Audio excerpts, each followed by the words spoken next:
성이시여 육쓰시며 피할 가이시며 반석이 되시고 신이 되시는 주님, 존귀와 영광을 올려드립니다. 주님의 보혈로 우리의 죄를 씻으시고 너는 내 것이라 자녀 삼아 주심을 감사드립니다. 주의로 3일 동안도 지켜주시고 오늘도 예배자로 세워주시니 감사드립니다. 우리 그룹큰 제일교회를 세우시고 몸된 교회를 통하여 주님의 뜻을 이루어 주옵소서. 사도행전의 역사를 재현하며 오순절 성령 충만의 역사를 말씀과 기도에 힘쓰며 은혜와 감사, 사랑이 넘치고 전도와 선교에 주신 사명을 잘 감당할 수 있도록 도와주시옵소서. 우리 목사님 세워주심을 감사합니다. 성령 충만함과 말씀의 지혜와 지식을 더하여 주시고 권능과 권세로 주신 사명을 잘 감당하게 하시니 감사합니다. 직분자와 재직 온 성도들에게 이 세대를 본받지 말고 오직 마음을 새롭게 함으로 변화를 받아 하나님의 선하시고 기뻐하시고 온전하신 뜻이 무엇인지 분별하며 우리의 몸을 거룩한 산 제물로 드릴 수 있도록 붙잡아 주옵소서. 환난의 때에 자신을 말씀의 거울로 살피며 회개에 이르는 삶을 살게 하여 주시옵소서. 이제 말씀을 듣겠습니다. 듣고 읽고 지키는 자에게 복이 있다 하신 같이 우리들이 말씀을 듣고 행할 수 있기를 소원하오며 예수님의 이름으로 기도합니다. 아멘.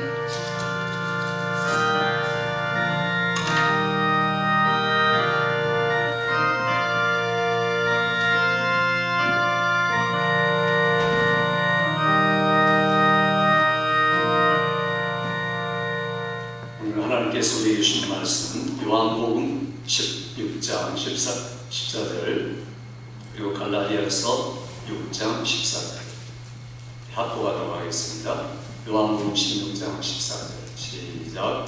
그가 내 영광을 나타내리니 내 것을 가지고 너희에게 알리시겠습니다. 아멘. 갈라디아서 6장 14절입니다. 시작. 그러나 내게는 우리 주 예수 그리스도의 십자가 외에 결코 자랑할 것이 없으니 그리스도로 말미암아 세상이 나를 대하여 십자가에 못 박히고 내가 또한 세상을 대하여 그러하니라. 아멘. 할렐루야.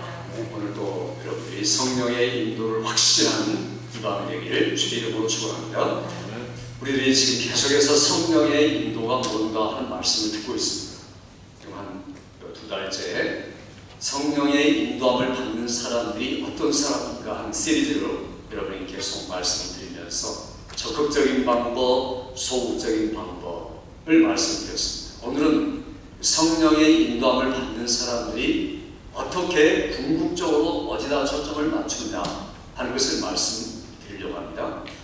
한마디로 말하면 성령의 인도함을 받는 자는 예수 그리스도의 영광을 나타내기 위해서 애를 쓴다. 오늘 여러분에게 잠깐 동안 말씀드리는 내용이 이 한마디가 전부입니다. 오늘 본문에 이 두 구절을 우리가 읽었는데 그가 그는 바로 성령님을 말하죠. 성령님이 내 영광을 할 때는 예수님 자신이죠. 성령님이 예수님의 영광을 나타내리니 내 것을 가지고, 이 말은 예수님의 것을 가지고 그리고 나를 나타낼 것이다.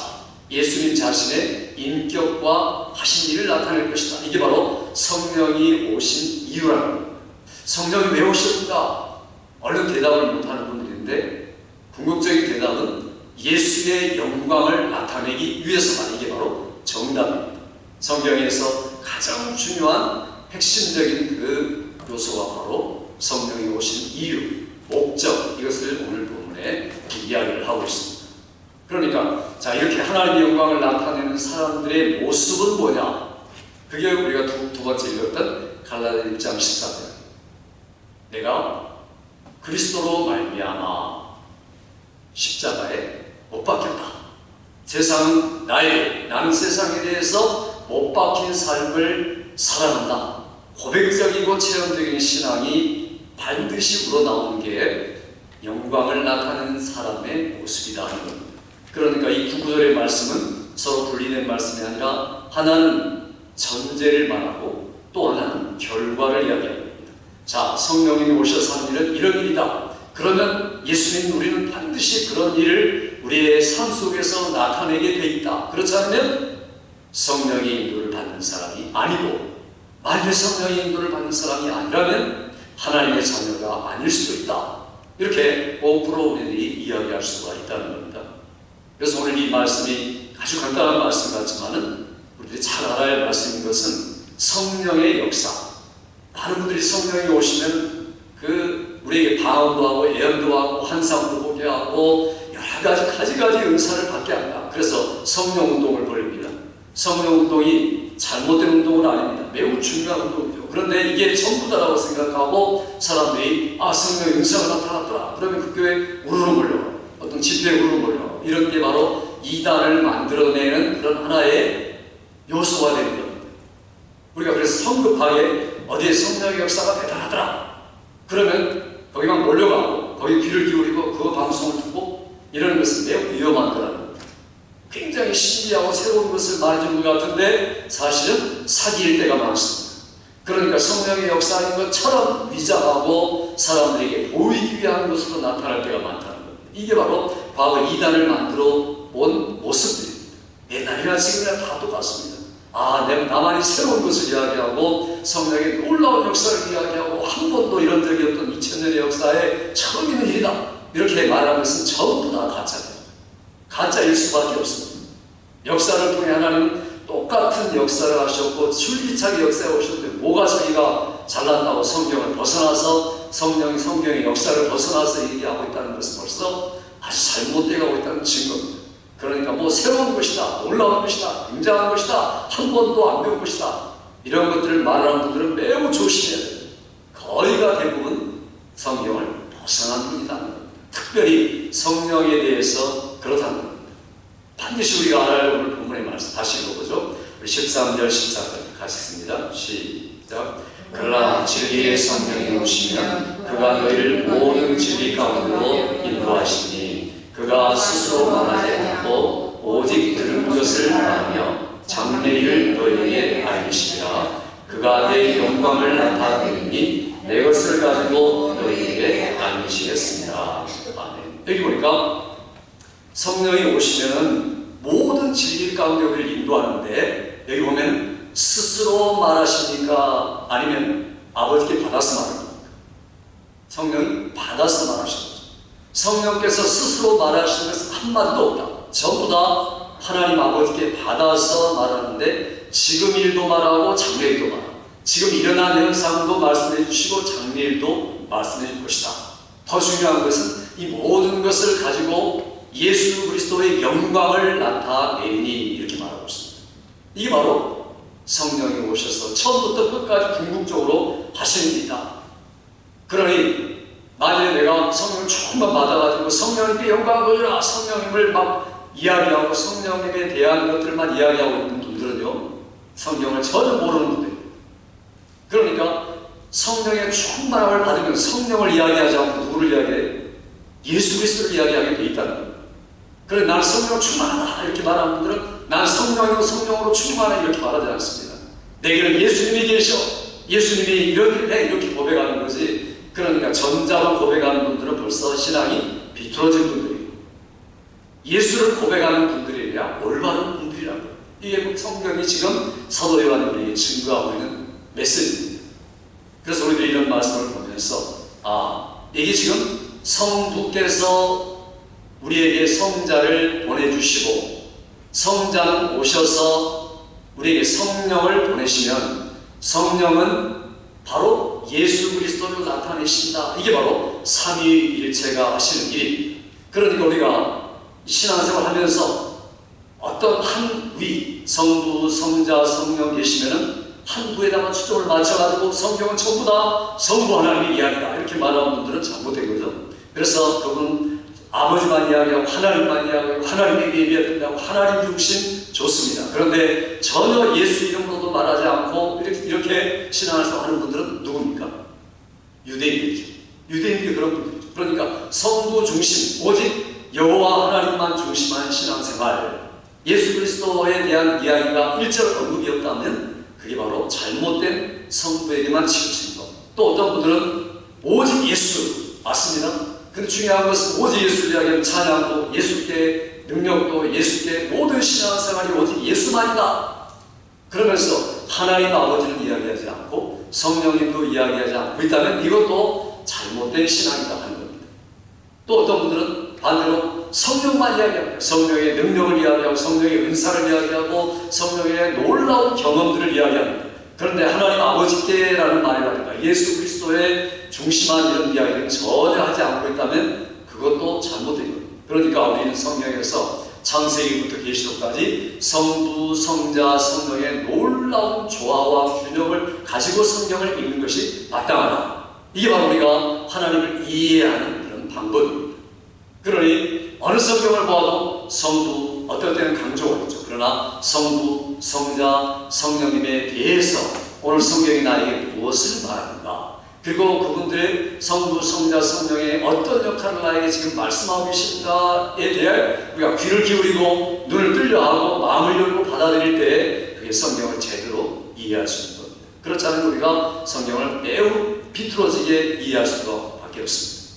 그럼 우리가 성경을 읽을 때마다 삼위일체의 조화, 그리고 삼위 하나님의 놀라운 균형이 처음부터 끝까지 있다, 이런 마음속의 전제를 가지고, 올바른 전제입니다. 이걸 가지고 성경을 계속 읽어가는 게 아주 중요하다. 중요한 것은 이게 지금 사실 어떤 추상적인 이야기를 하는 게 아니라 실제적인 경험을 우리에게 이야기하고 있다 하는 겁니다. 그래서 오늘 이 말씀은 성령이 오셔서 하신 일 잘 들어라 이렇게 말하면서 이야기하는 거죠.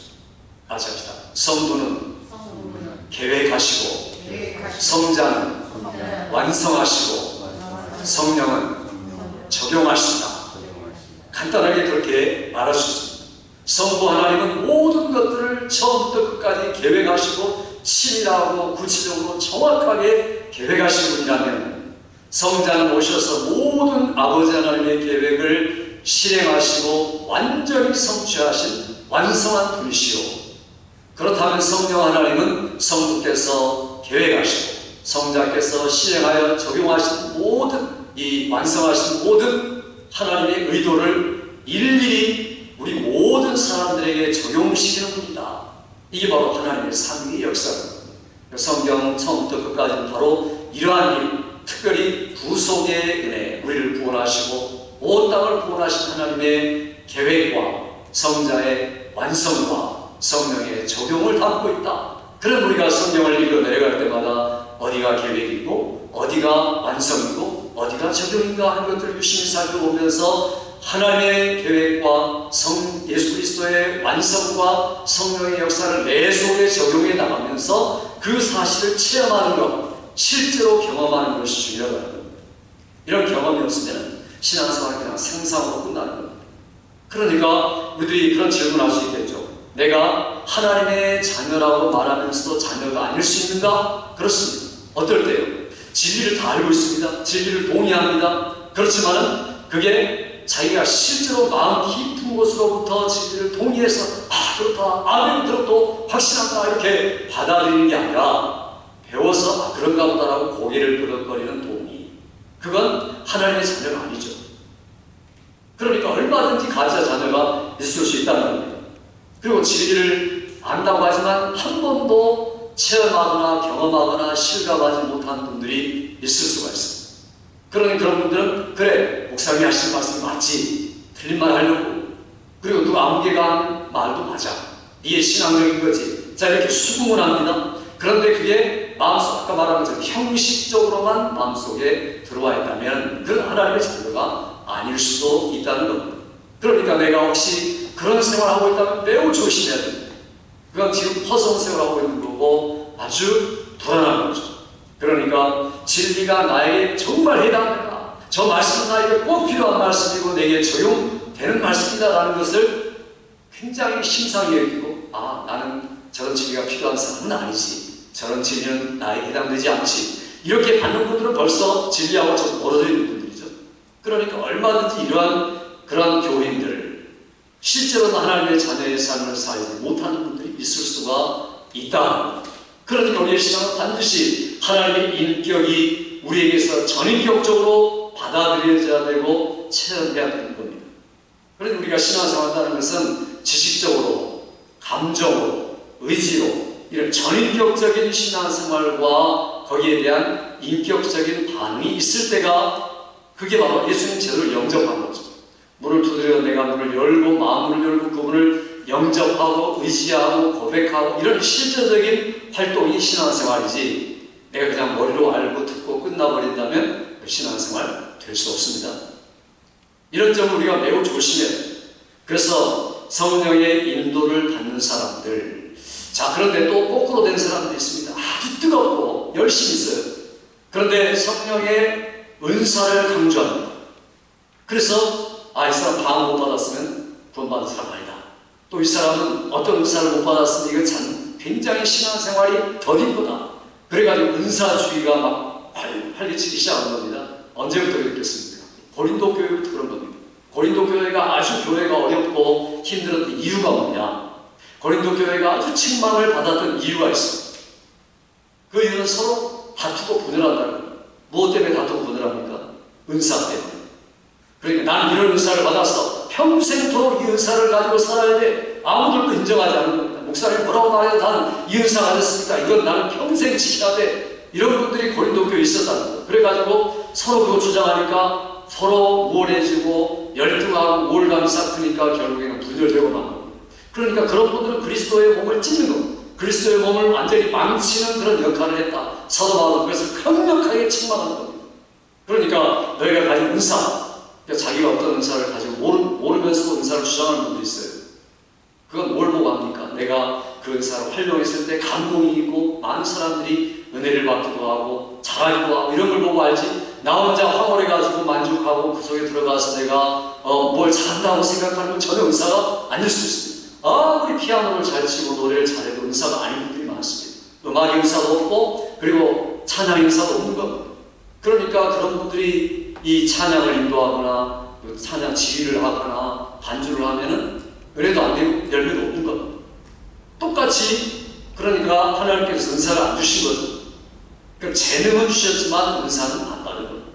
그런 우리가 굉장히 겸손해야 할 이유는 내 은사를 주신 이유는 하나님의 교회 한 몸인 그리스도의 몸을 세우기 위함이다. 그러니까 서로 겸손해야 됩니다. 왜냐하면 성령께서 은사를 주시고 그분이 모든 주관자이기 때문에 자기의 뜻대로 나눠주신 분이기 때문에 다른 우리는 매우 겸손하게 목적으로 교회를 세우기 위해서 완전케 하기 위해서 교회를 은사를 활용하는 겁니다. 그렇지 않으면 우리가 성령의 인격 또 삼위 하나님에 대해서 무시하는 결과가 되고 만다는 겁니다. 그러니까 은사 자체를 목적으로 삼아서는 절대로 안 된다는 거죠. 은사와 재능은 분명한 구분점을 가지고 있다. 그래서 우리가 성령님에 대해서 이야기할 때 늘 기억해야 할 것은 균형이 흐트러지면 안 된다. 한 곳에 치우치면 안 된다. 모든 것은 예수 그리스도의 영광을 나타내기 위한 것이다. 이게 중요합니다. 그러니까 성령이 오시면은 놀라운 이적과 체험과 역사가 나타나죠. 그런데 그걸 이야기하니까 오순절에 성령이 있습니다. 성령이 임하니까 방언하고 그리고 알지 못하는 소리로 이야기하고 놀라운 일들이 일어났습니다. 폭발적인 역사가 일어났습니다. 그런데 그때 베드로가 여러분 내가 이런 체험을 했습니다. 이렇게 충만한 은혜를 받았습니다 라고 고백합니까? 전혀 그렇지 않습니다. 뭘 고백합니까? 그가 베드로 입에서 나온 것은 자기가 이런 은사, 이런 체험, 이런 신령한 것들을 받아서 즐겁다 이게 아닙니다. 자, 뭘 말하는지 한번 보세요. 사도행전 2장에 말하는 겁니다. 22절부터 24절 같습니다. 시작. 이스라엘 사람들아 이 말을 들으라. 너희도 아는 바와 같이 하나님께서 나사렛 예수로 큰 권능과 기사와 표적을 너희 가운데서 베푸사 너희 앞에서 그를 증언하셨느니라. 그가 하나님께서 정하신 뜻과 미리 아신 대로 내준 바 되었거늘 너희가 법 없는 자들의 손을 빌려 못 박아 죽였으나 하나님께서 그를 사망의 고통에서 풀어 살리셨으니 이는 그가 사망에 매여 있을 수 없었습니다. 자, 이게 무슨 이야기를 합니까? 나사렛 예수로 큰 권능과 기사와 표적을 행하기 위해서. 그런데 너희들은 그를 십자가에 못 박아 죽였다. 그러나 그가 사망의 고통에서 살아났다. 무슨 이야기를 합니까? 성령의 충만을 받으니까 자기 체험을 이야기하고 은사를 이야기하고 황홀함을 이야기하는 게 아니라 예수 그리스도의 죽으심과 삶을 이야기하는 거예요. 자, 그 다음에 사도행전 2장 3장에 보면요.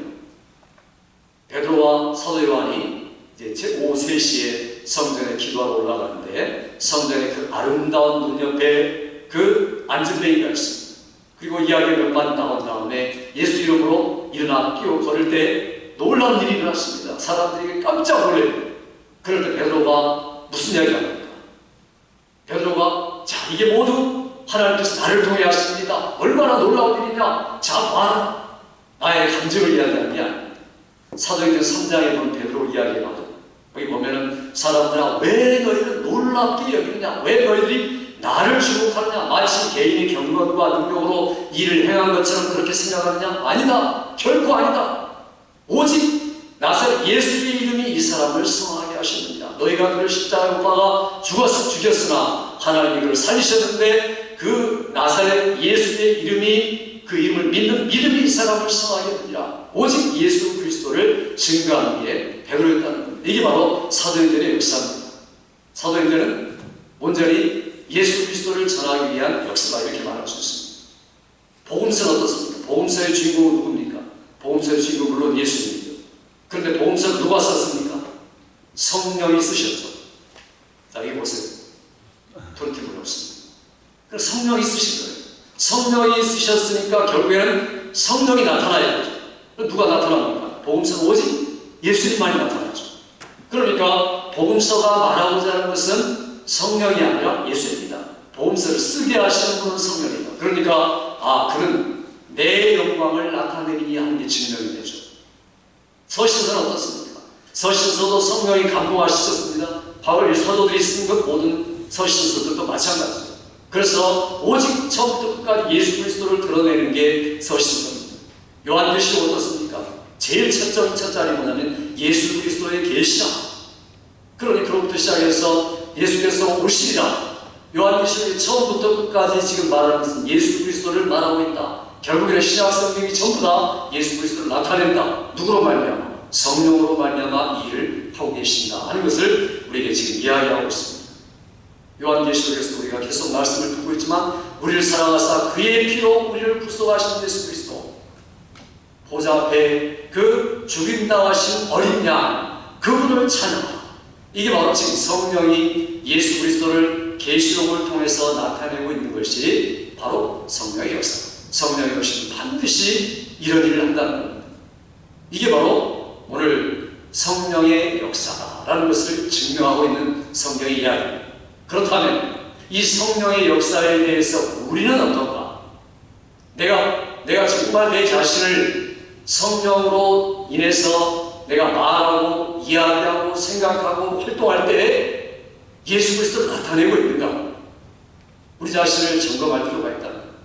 다시 한번 읽어보죠. 자, 갈라디아서 6장 14절에서 17절까지 같이 읽습니다. 시작. 그러나 내게는 우리 주 예수 그리스도의 십자가로에 결코 자랑할 것이 없으니 그리스도로 말미암아 세상이 나를 대하여 십자가에 못 박히고 내가 또한 세상을 대하여 그러하리라. 할례나 무할례가 아무것도 아니되 오직 새로 지으심을 받는 것만이 중요하니라. 너는 이 규례를 행하는 자에게와 하나님의 이스라엘에게 평강과 긍휼이 있을지어다. 이후로는 누구든지 나를 괴롭게 하지 말라. 내가 내 몸에 예수의 흔적을 지니고 있노라. 여기 보니까 그러나 내게는 누구밖에 자랑할 게 없어요? 오직 예수 그리스도의 십자가 외에는 자랑할 게 없다. 그러니까 내 삶 속에서 여러분이 자랑이 뭡니까? 내가 은혜 받았다는 것, 내 간증할 것, 하나님 이렇게 우리 가정에 복을 주셨다는 것, 그리고 행복하게 됐다는 것, 이거 간증하고 다니는 게 아니라는 것. 바울 사도가 하고자 하는 이야기는 나는 그리스도의 십자가 외에는 자랑할 것이 없다. 이것만이 나의 자랑이다. 바울 사도가 자랑할 게 얼마나 많습니까? 자기의 족보도 자랑하고 공부한 내용도 자랑하고 그리고 자기가 하나님을 경외하는 것도 얼마든지 자랑하고 그리고 셋째 아들까지 올라가는 놀라운 경험을 이야기할 수도 있습니다. 그러나 바울은 그게 자랑이 아니었습니다. 나의 자랑은 오직 내가 예수 그리스도의 십자가뿐이다. 다른 바울이 말해서 그들은 죽음을 자랑한다. 예수님의 죽음을 이야기하고 나의 죽음을 이야기하는 게 자랑이다. 여러분의 자랑이 그렇습니까? 그렇다면 그가 하나님의 자녀고 성령으로 인도함을 받는 사람이라는 겁니다. 내가 성령으로 인도함을 받고 있는가? 뭘로 알 수 있느냐? 나는 죽었다. 세상에 대해 나는 죽고 세상도 나에 대해서 죽고, 그러니까 서로 관계가 없는 겁니다. 세상이 나를 끌어당기고 나를 끌려가고 있고, 나도 세상을 끌어당기고 있다면 그건 죽은 게 아니죠. 벌써 서로 영향력을 주고받는 겁니다. 그런 지금 이 갈라디아서 6장 14절의 고백이 정말 여러분의 고백이십니까? 나 자신 한번 생각할 필요가 있습니다. 내게는 예수 그리스도의 십자가에는 결코 자랑할 것이 없나니 예수로 말미암아 세상이 나를 대하여 십자가에 못 박히고 나도 세상에 대하여 십자가에 못 박히고, 이게 바로 진정한 하나님의 자녀의 모습이다. 그게 바로 성령의 인도를 받고 있다는 증거입니다. 삼일체 하나님을 알고 성령이 예수님을 증거하고 나타낸다는 걸 안다면 반드시 이런 모습이 우리의 생활 속에 나타나게 돼 있다는 겁니다. 그러니까 내가 무슨 체험했느냐, 어떤 은사가 있느냐, 이건 절대로 중요하지 않습니다. 전혀 중요하지 않습니다. 내가 예수 그리스도의 십자가로 인하여 내가 죽었다라는 게 자랑거리가 되지 않는다면 그건 주님의 영광을 나타내고 있지 않는 자다. 이게 바로 성경의 증거입니다. 오늘 우리가 예수 그리스도의 십자가에 못 박힌 것 외에 중요한 것이 없다는 겁니다. 이걸 붙들지 않고 이게 내 생활에 적용되지 않고 체험되지 않고 있다면 나는 성령의 인도를 받고 있는 자가 아니다 라고 말할 수밖에 없습니다. 그러니까 성령의 충만함을 받으면 모든 초점이 예수께 집중되어 있고 예수님에게 취해져 있다. 그래서 어떤 분들은 그리스도인이 누구냐? 그리스도께 취한 사람이다. 왜 교회가 이런 빛을 받아가지 못하고 세상에 표적이 되고 있고 세상에 조롱거리가 되고 있느냐? 결국에는 이런 성령인 예수 그리스도를 나타내는 것처럼 그런 모습이 전혀 없기 때문이다. 이렇게 말해도 과언이 아니라는 겁니다. 그러니 교회는 죽어가고 있고 교회는 그 영광이 땅에 떨어져 가고 있고, 이게 당연한 겁니다. 참 안타까운 이야기는 제가 목사님, 한국교 유명한 목사님 설교를 하는데 자기 그 부교육자 윤영부 유초동부 그 사역자 그 목사님이 와가지고 하는 이야기입니다. 목사 울면서 목사님 아이들이 교회 안 나오겠대요. 왜요? 창피해서 교회 생활을 못하게. 이게 지금 주일학교 학생들이 하는 이야기예요. 창피해서 이제는 교회 생활을 절대 할 수가 없어요. 이게 지금 아이들이 그 순수한 아이들이 하는 말이에요. 물론 이 뉴스나 이런 걸 듣고 사는 이야기겠죠. 그러니 이게 그냥 우리가 그렇지 않다고 설득을 해야 되고 당연하지만 지금 현상만 가지고 이야기한다면 얼마나 캄캄합니까? 앞날이. 그러니까 앞으로의 앞날이 소망이 없다고 이렇게 말해도 사실은 지나친 말은 아니라는 거죠. 우리들이 이때 정신을 차려야 된다. 예수 믿는 사람이 세상에 빛이 되고 소금이 되고 이래야 되는데 세상에 문제거리, 골칫거리가 되어버린다면 그건 마치 발바닥 땅에 밟는 진주 같은 것이고 돼지가 밟아버리고 똥 싸는 것과 똑같은 그런 신앙생활을 하고 있는 거라는 거예요. 왜 그런가? 성령으로 예수를 나타내기 위해서 내가 세상에 대해 죽고 이런 모습이 전혀 보이지 않기 때문이다. 이것이 오늘 본문이 우리에게 말하는 겁니다. 바울 사도가 일생의 목적을 어떻게 잡았습니까? 빌립보에서 내가 그 부활에 받는 그 죽으심에 참여하기 위해서 애를 쓴다. 저 보세요. 성경 보지 말고. 그러니까 애를 써 나갔다. 이게 중요합니다. 나는 죽음의 권능 부활의 권능에 참여해서 아무토록 내 몸에서 예수 그리스도의 죽으심이 부활이 드러나도록 위해서 애를 쓴다. 오늘도 내일도 열심히 알아간다. 더 깊이 더 넓게 예수 그리스도를 깊숙이 알아가는 게 내 평생의 소원이다. 이게 바로 바울 사도의 그런 소원입니다. 이게 바로 그리스도에 대해서 내가 그리스도와 함께 십자가에 못 박고 또 세상에 대해서도 내가 못 박힌 증거다. 그러니까 이게 바로 삼위 하나님을 인정하는 신앙생활이고 예수를 나타내는 참 모습이다. 과연 내가 신앙생활 제대로 하고 있습니까? 성경을 제대로 알고 있습니까? 반드시 갈라디아서 6장의 모습으로 내게 나타난다. 그러니까 요한복음 16장 14절하고 갈라디아서 6장 14절은 딱 붙어있는 겁니다. 동전의 양립입니다. 한 배를 무시하면 그 동전 아니죠. 더 이상. 그러니까 이쪽으로 보면 성령께서 오셔서 영광을 나타내는구나. 이쪽으로 보면 내가 그분을 나타내기 위해서 죽었구나. 이게 신앙생활의 모습이다 하는 것은 오늘 이 사도 요한과 바울이 증거를 하고 있는 겁니다. 우리 잘 아는 것을 한번 읽어보죠. 갈라디아서 2장 19절부터 20절 같이 읽습니다. 시작. 내가 율법으로 말미암아 율법에 대하여 죽었나니 이는 하나님에 대하여 살려 아니라 내가 그리스도와 함께 십자가에 못 박혔나니 그런즉 이제는 내가 사는 것이 아니요 오직 내 안에 그리스도께서 사시는 것이라. 이제 내가 육체 가운데 사는 것은 나를 사랑하사 나를 위하여 자기 자신을 버리신 하나님의 아들을 믿는 믿음 안에서 사는 것이라. 아멘. 우리는 이 말씀을 너무나 잘 알고 있습니다.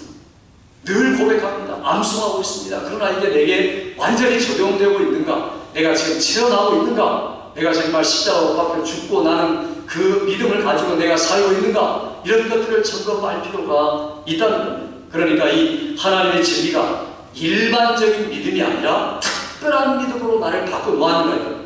내가 이거 그냥 암송하고 읽고 있는 게 아니라 이 일반적인 말씀의 믿음이 나를 특별한 사람으로 바꿔 놓는가? 그러면 그가 정말 성령의 인도를 받고 있는 사람이에요. 내가 지금 이 옛날 머리로만 알았는데 이제 머리로만 아는 게 아니라 뜨거운 가슴으로 알게 되었다. 요한의 스가요 어렸을 때부터 신앙생활을 했습니다. 성경 다 압니다. 그런데 자기는 구원받은 것 같지가 않았어요. 목사가 된다. 선교사로 나가면서까지. 그리고 와서 언젠가 마틴 루터가 쓴 로마서 그 앞에 주석 서문을 읽다가 예수께서 정말 나를 위해 십자가에 못 박혀 죽으셨고 정말 부활하셨구나. 이 진리가 너무나 놀라웠구나 라고 고백하고 그리스도를 영접합니다. 아니 어려서부터 신앙생활 잘하고 목사까지 됐는데도 그렇다는 겁니다. 그리고 나서 그가 감리교회를 설립한 겁니다. 이게 바로 우리가 일반적인 믿음이 아니라 특별한 믿음으로 바뀌는 것이고 상식과 지식이 아니라 이게 체험적인 지식과 상식으로 바뀌는 것이다. 이게 바로 오늘 본문이 우리에게 말해주고자 하는 겁니다. 예수 그리스도 정말 나를 위해 우리를 위해가 아니라 나를 위해 죽으셨다. 나를 위해 부활하셨다는 이 놀라운 감격과 확신과 그 증거가 내게 정말 피부적으로 감정적으로 다 있는가? 이 확신이 있어야 합니다. 확신이 없는 분도 있을 수 있습니다. 그러나 반드시 없다면 문제가 심각한 거다. 확신으로 바뀌어져야 되는데 그게 바로 성령의 인도를 받고 있다는 증거이기 때문이다. 이것이 오늘 본문의 증거입니다. 오늘 사랑하는 성도들이 오늘 갈라디아서 6장 14절 기억하시고 다시 한번 읽어볼까요? 6장 14절 시작. 그러나 내게는 우리 주 예수 그리스도의 십자가 외에 결코 자랑할 것이 없으니 그리스도로 말미암아 세상이 나를 위하여 십자가에 못 박히고 내가 또한 세상을 위하여 그러하니라. 아멘. 우리 성령의 인도를 받는 사람 늘 기억하면 내가 정말 그리스도를 고백하고 있는가? 그리스도를 경험하고 있는가? 십자가에 죽으신 그분과 함께 내가 죽었는가? 살았는가? 하는 것들을 실제로 점검하고 체험하고 그렇지 못한 분들을 사모하고 인도받기 위해서 더 엎드리고 그분을 구하고 그의 성령의 인도를 철저하게 받는 여러분의 신앙 되기를 주의 이름으로 축원합니다. 아버지 하나님 이 시간에 사랑하는 성도들이 내게는 우리 주 예수 그리스도의 십자가에 결코 자랑할 것이 없으니 그리스도로 말미암아 세상이 나를 위하여 십자가에 못 박히고 내가 또한 세상을 위하여 그러하리라는 바울 사도의 진정한 고백이 우리의 고백이 되게 하여 주시어서 우리를 점검하고서 이제 주님과 더불어 살아갈 때 성령의 인도를 받는 예수 그리스도의 사람들이 되도록 도와주시고 날마다 이렇게 그리스도를 나타내고 증거하고 그리하여서 온 세상에 주님을 드러내고 그 영광을 나타내는 우리 모든 성도의 삶이 되도록 3일 동안 우리를 지켜주시며 평생 동안도 우리와 임만을 되시기 바라고 예수님의 이름으로 기도하옵나이다. 아멘.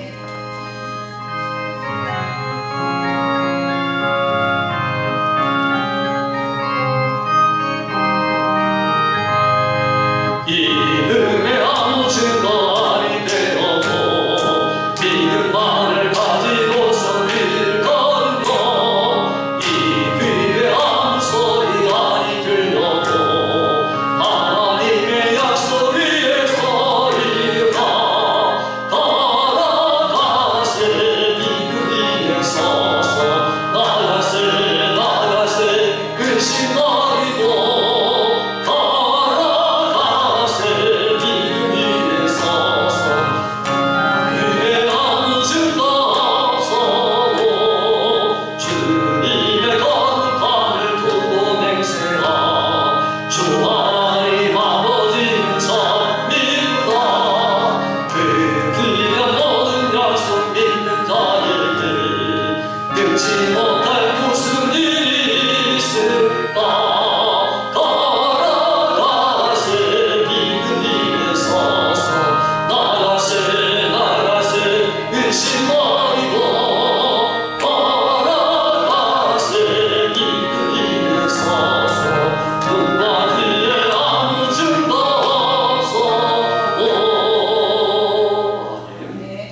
하나님의 놀라우신 살아가심과 성령의 교통 또한 능력 기름 부으시는 역사가 오늘도 성령의 인도하심 예수 그리스도와 함께 죽고 그 삶을 살라고 다짐하는 사랑하는 성도들과 저들의 가정과 자녀들과 선교사님들과 또한 우리가 사는 이 지역 위에 지금으로부터 영원토록 함께 있을지어다. 아멘.